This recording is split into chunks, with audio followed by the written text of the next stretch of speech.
This is the continual evolution of the East Coast beat. It is not yet the witching hour. There are times in our lives where we have everything and we either lose it or we lose our want for it or we lose our minds and we lose everything in the process, anyways. At one point, I asked my psychiatrist, should I introduce fantasy almost as a defense into my life? When I imagine, like when I was in the army, I was a cook. I spent a lot of time with a scout, like the last one, like after I got back from the desert, I hooked up with the scouts. I spent a lot of time with a scout. Now, it would have, if I could have chose to join the army as either a scout or a cook, I would have chose as a scout. But like I said, I had knee problems, I had shoulder problems. The army job, the cook MOS looked like I could do a tour.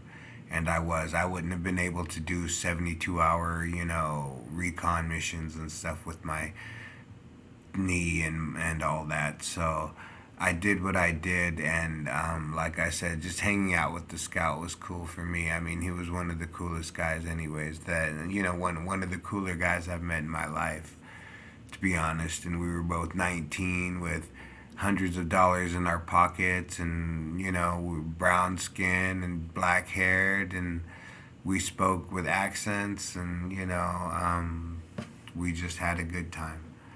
But one time in particular, I met a girl. She was originally French, and then her family moved to Germany. And at one point, she was a model for an Eastern European car company. But first time she walked up to me, she actually asked me if I had any views about one of the local German political parties. Well, it was a major German political party by then. And we had her English was good enough to where we could talk about. Uh, she asked me, simple question: do you believe in God? My response to that was, I think that man has made God in His image. Is there a God? Are there multiple gods? Is there a spirit of the valley? Is there when the sun rises, is it a new energy that, if we offer praises to the sun, will we not get skin cancer? If we pray to the river, will we, not have floods? I don't know. I mean, I hear people have done it for thousands of years. There might be a reason behind all that. Um, but she talked about politics, and she asked me, do I believe in God? Like I said, to which I responded, man has made God. After all these years, man has made God in His image. That's the great whisper of Satan, the disbeliever and the judger, is that we've come to agree to our own understanding. We closed our eyes long ago to what was real, and now we understand what we understand, which is why our civilization is suddenly halting and coming to a rusted out, we're not living, we're not thriving, we don't.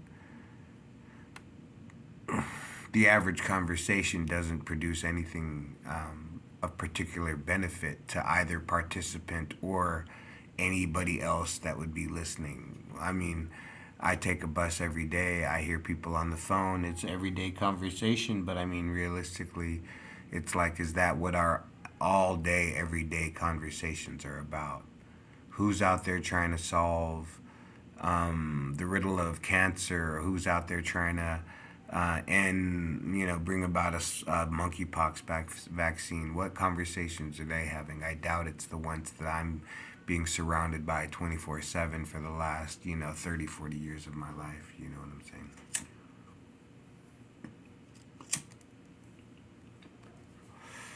And like I said, there used to, I don't know why, but there used to be a time when people would meet me and they'd want to tell me about every single family member they have and all their distant cousins. And I'm like, I don't even remember your name at this point, let alone, your daughter's granddaughter, da da da da da. But like I said, I think most people, or how I've come to understand it, is that nowadays most young people just aren't social. And I've always been that way. So I was just simply two generations ahead, you know. Not to say I am the future, but when I came up, I was not from this country. So I don't want to use the word discriminated against, but yeah, people didn't let me in. People didn't let me in until finally there was nothing for me to do but try not to be left out. So I never took out $100,000 in a student loan because I didn't believe that that education would get me anything. I didn't think that a 4-year degree from Cal State San Bernardino would be worth shit on the actual global market, which is where I'd rather participate, because I know I could have went to a state university for 4 years and then ended up a manager of a foot action at the mall or something like that. But I'd rather not do that. You know what I'm saying?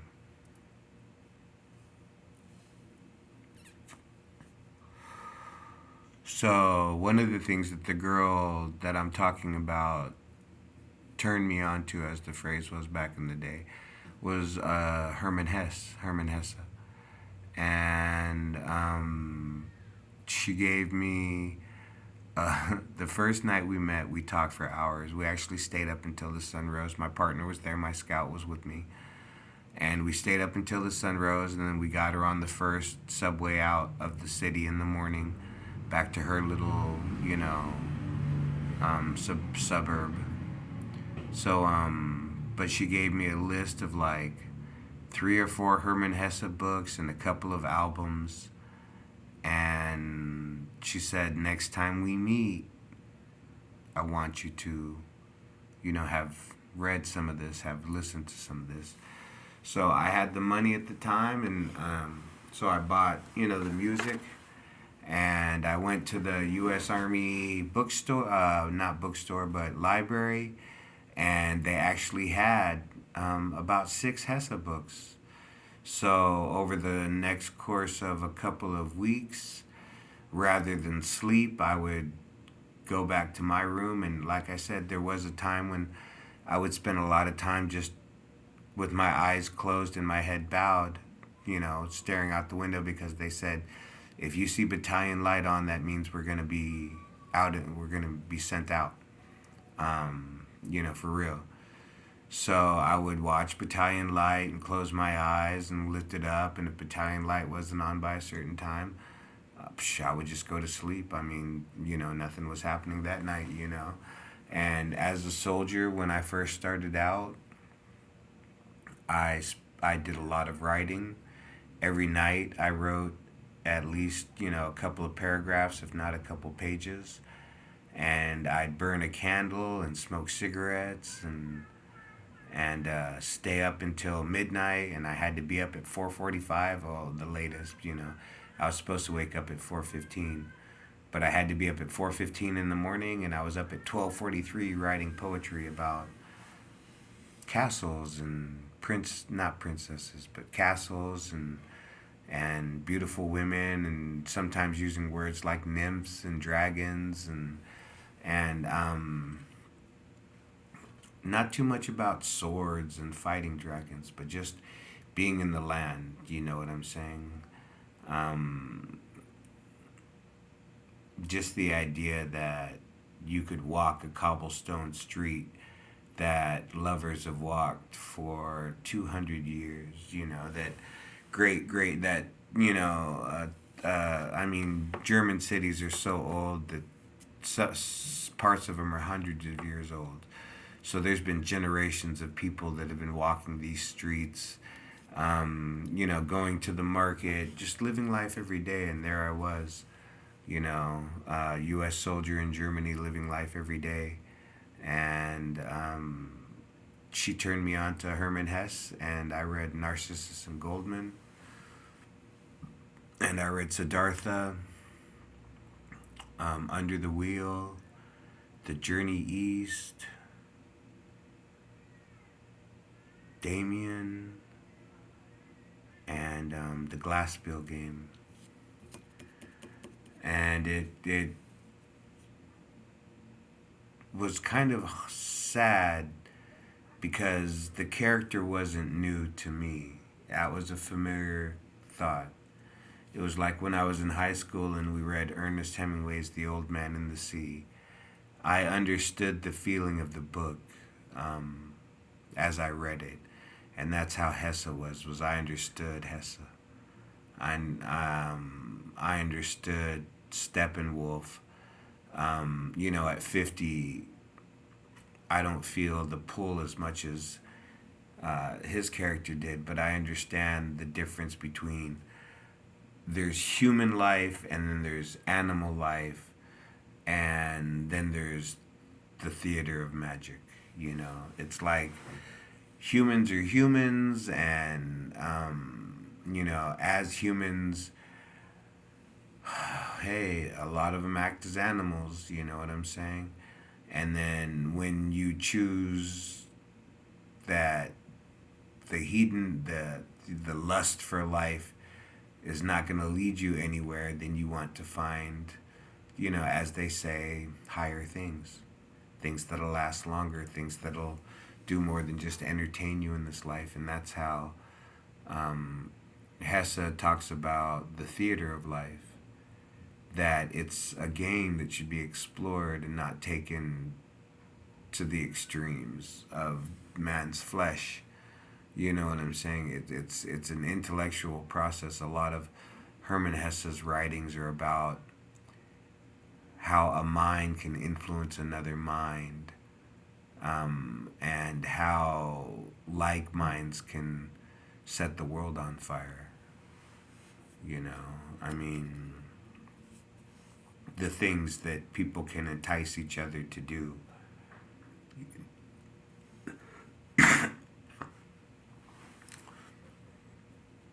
And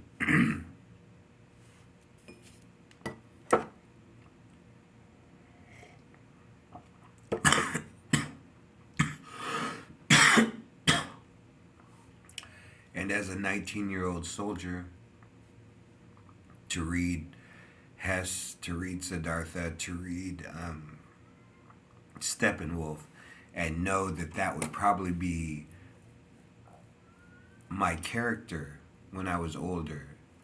Because that was the thing. When she gave me all of these things to read and all of this music to listen to, as I was reading them and I was listening to them, I kept thinking, who am I in this story, and who is she? Who does she want me to be, and who does she want to be? She gave me fantasy. She gave me hours and hours. We could talk for hours and hours about one of the books that we've read, but now I've read 6 books that she's read. I've listened to 5 albums that she's listened to. We could talk for hours and hours about just that. Yet, in the reality, after our first conversation, we very rarely spoke. We just would go to soldiers' bars and we'd listen to music. I watched her dance once. She was a very pretty, sad, heavy-thinking girl that drank. Loved to drink. And she loved to drink until the bars closed, and then, she'd just basically stumble around until morning and then take a subway back home and, sober up enough to go to school. And because, in German universities,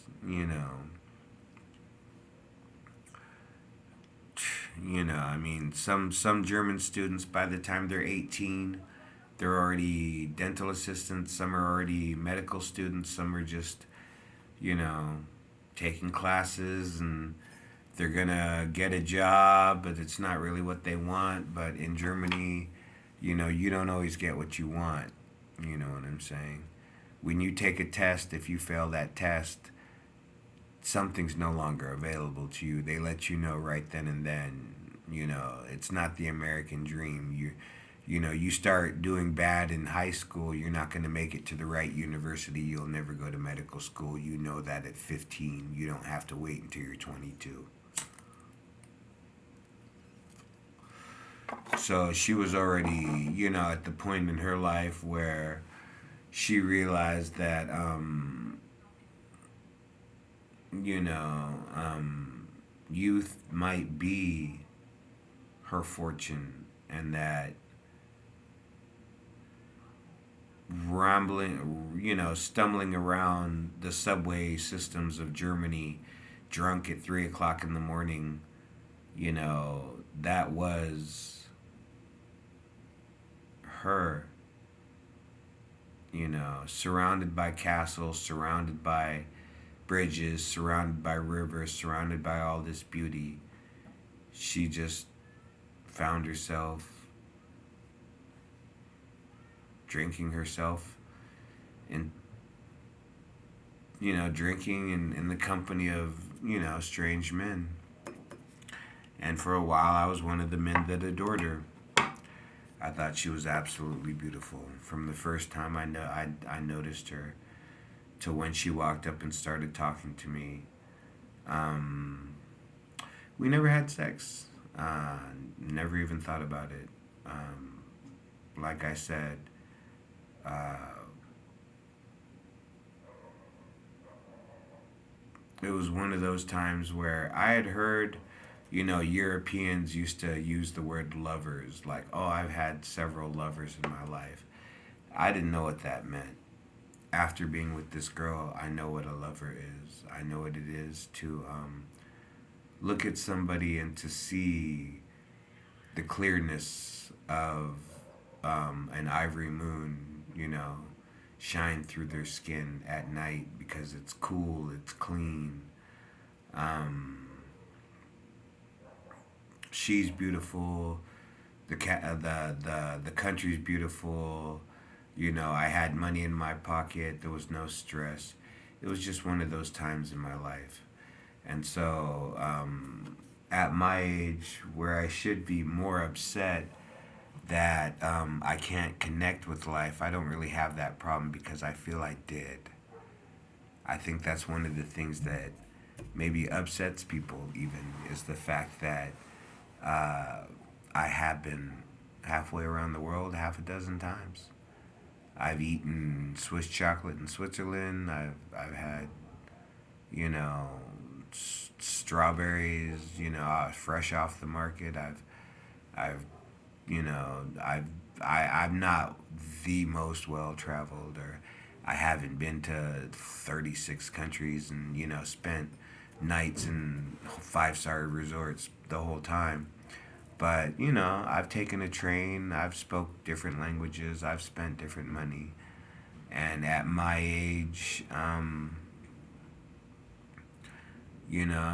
driven a BMW M Series, so uh, nice car, I guess. You know what I'm saying? Like, uh, you know, and then in the neighborhood I live at, when the car is nice enough to impress me, it's also caught all the eyes of the stick up kids. So, you're probably riding around, thinking that somebody's gonna jack you for your ride. Well, I bet, half these kids are probably thinking they might jack you for your ride because I live in one of those places where um, more people do not have than they have.